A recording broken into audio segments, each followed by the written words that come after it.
Ang lamig na, Timmy. Doon na tayo sa baba. Ang lamig. Doon na tayo sa baba mag-video.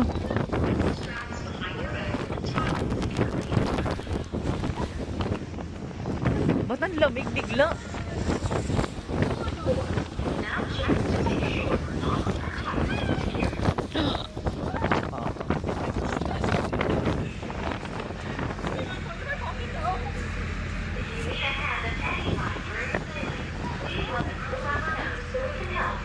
Don't forget, you're on a ship, but you sometimes move unexpectedly.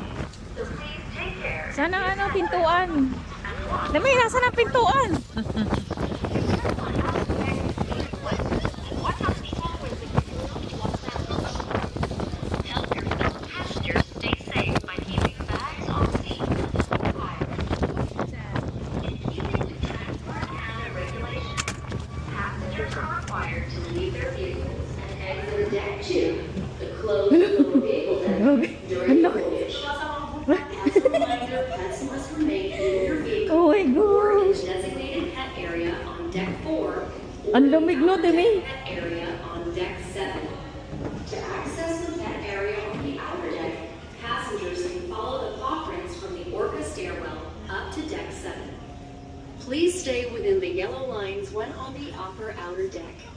Dogs must be on a 1 meter or 3-foot leash, and cats must be in a carrier at all times.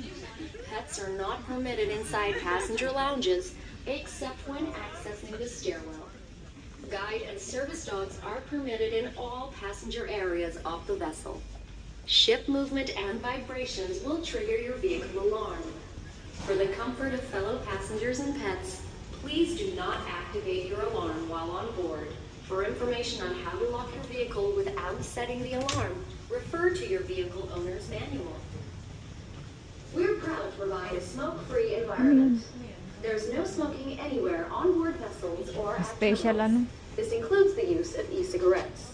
While on board, check out our wide selection of food and beverage options. From sandwiches, salads, baked goods, and freshly brewed coffee, to Why? white spot burgers and Wala a na pala variety dito. of hot entrees. Or if you prefer a quiet place to relax, stop by our Sea West Lounge for light snacks, magazines, and freshly brewed coffee. Ay, wala.